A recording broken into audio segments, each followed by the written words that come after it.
നിങ്ങൾ രണ്ടാളും മകളല്ലാണ്ട് ആവില്ല. ഫോട്ടോയുടെ കൂടെ ഉണ്ടായിരുന്നാലും പ്രശ്നമില്ല. അത് വല്ലാത്തൊരു മിസ്സിംഗാണ്. ഞാൻ ആരും ഉപേക്ഷിച്ച് പോയിട്ടില്ല. എന്നെ ഇഷ്ടപ്പെടുന്നില്ല. നമ്മുടെ മകളല്ലേ, അപ്പൊ എപ്പോഴും കാണാൻ ആഗ്രഹിക്കില്ല. ഞാനൊന്നും പറയുന്നില്ല.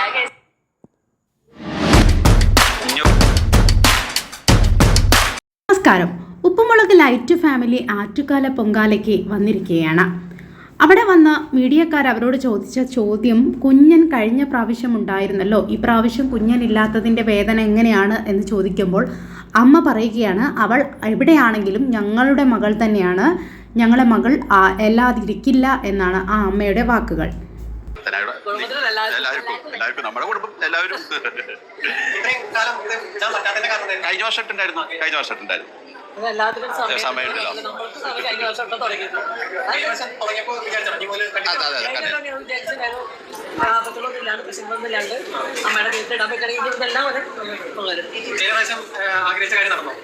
ആഗ്രഹിച്ച കാര്യം നടന്നു പറഞ്ഞിട്ടില്ല നമ്മള്. അതറിയാലോ, നടന്നതിന്റെ അസുഖത്തെ പറ്റിയിട്ടായിരുന്നു. ഞങ്ങള് വയ്യാണ്ടിരിക്കുന്ന ഒരു സാഹചര്യം. അതായിരുന്നു ഞങ്ങളുടെ നേർച്ച കേട്ടോ. ഇത് പലരും നെഗറ്റീവായി പേര് അതുകൊണ്ടാണ് പറഞ്ഞത്. പിന്നെ ഇപ്പോ വേറെ ഒന്നും നമ്മൾ പെട്ടെന്ന് ആഗ്രഹിച്ചിട്ടുണ്ടായിരുന്നില്ല. പിന്നെ അതെല്ലാം സമയത്തിന്റെ അതുപോലെ നടക്കും, അത്രേ ഉള്ളൂ. ഈ വർഷത്തെ പൊങ്കാലയ്ക്ക്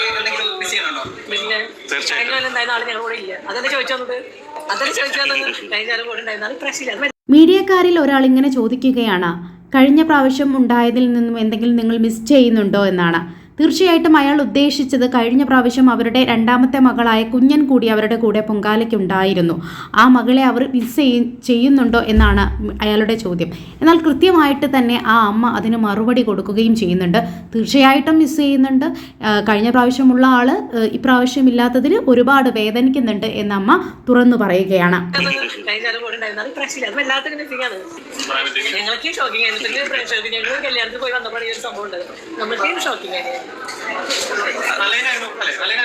അത് അവർക്ക് നല്ലതായിട്ട് തോന്നിയാൽ മതി, നമുക്ക് നല്ലതിനല്ല. എന്താ വെച്ചാൽ നമ്മൾ ആഗ്രഹിച്ച മാതിരി നടന്നിട്ടില്ല, അപ്പൊ നമുക്ക് നല്ലതിനല്ല.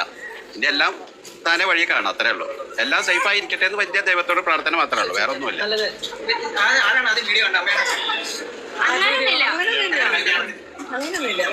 എല്ലാം ഒന്നിച്ച കാണാം.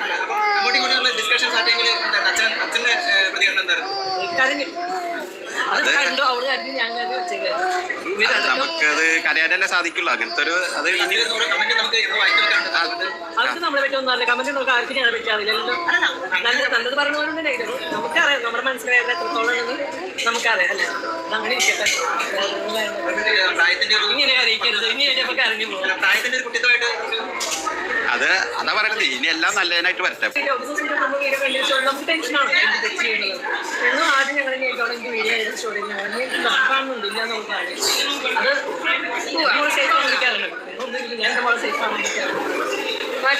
അവിടെ എവിടെ പോയാലും ഞങ്ങളെ മകളല്ലാണ്ട് ആവില്ല.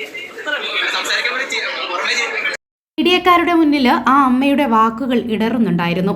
എല്ലാം നല്ലതിനായിരിക്കട്ടെ അല്ലേ എന്നുള്ള ചോദ്യത്തിൽ അച്ഛൻ പറയുന്നുണ്ട്, അവർക്ക് നല്ലതായിരിക്കാം, പക്ഷെ ഞങ്ങൾക്കത് നല്ലതായിരുന്നില്ല, ഞങ്ങൾ ആഗ്രഹിച്ച പോലെ ആയിരുന്നില്ല എന്ന് പറയുന്നുണ്ട്. പക്ഷേ ആ അമ്മ അപ്പോഴും സങ്കടം ഒതുക്കുന്നതായിട്ട് കാണാവുന്നതാണ്.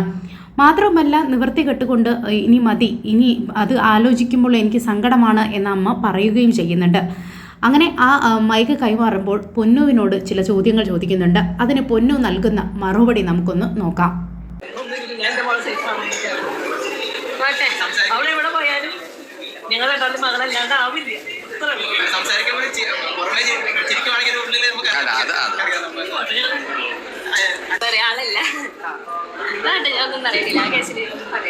എന്ത് പറഞ്ഞാലും നമുക്ക് തിരിച്ചടികളാണ്. അപ്പൊ അതുകൊണ്ട് നമ്മൾ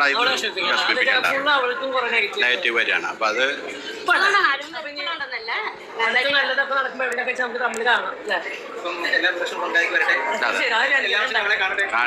അവൾ എവിടെയാണെങ്കിലും സേഫായിരിക്കട്ടെ എന്നാണ് അമ്മ പറയുന്നത്.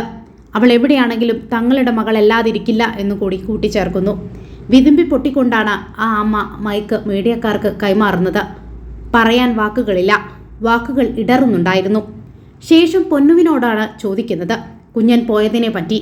അപ്പോൾ പൊന്നു പറയുന്നത്, ഈ കേസിനെക്കുറിച്ച്, ഈ പ്രശ്നത്തെക്കുറിച്ച് പറയാൻ ഞാൻ ആളല്ല എന്നാണ്. കാരണം ആ സമയത്തെല്ലാം പൊന്നുവും പൊന്നുവിൻ്റെ ഫാമിലിയും നേരിട്ടത് കടുത്ത സൈബർ ആക്രമണമാണ്. പൊന്നു കാരണമാണ് അനിയത്തി ഇങ്ങനെ ഇറങ്ങിപ്പോയത് എന്ന് വരെ തന്നെ പറയുന്നുണ്ടായിരുന്നു. അതുകൊണ്ട് തന്നെ പൊന്നുവിന് വാക്കുകളില്ല പറയാൻ. ഇത്രകാലം കൂടെ ഉണ്ടായിരുന്നവർ ഒരു നേരം ഒരു നിമിഷം കൊണ്ട് ഒന്നുമല്ലാതായി തീരുക എന്ന് പറയുന്നത് കടുത്ത വേദനയാണ്, കടുത്ത വേർപിരിയലാണ്, കീറിമുറിക്കുന്ന വേദനയാണ്. ആ അമ്മയുടെ വേദന അവർക്ക് മാത്രമേ അറിയുകയുള്ളൂ. മീഡിയക്കാർക്കും കണ്ടു നിൽക്കുന്നവർക്കും പലതരത്തിൽ വ്യാഖ്യാനിക്കാം, പക്ഷേ അത് അവരുടെ വേദനയാണ്, അവരാണ് അത് അനുഭവിക്കുന്നത്. ആ സിറ്റുവേഷൻ, ഓരോ ചോദ്യങ്ങൾക്ക് മുന്നിൽ അവർ പതറുന്നുണ്ട്, അവരിടറുന്നുണ്ട്.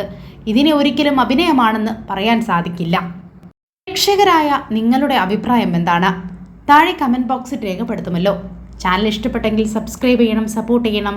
താങ്ക്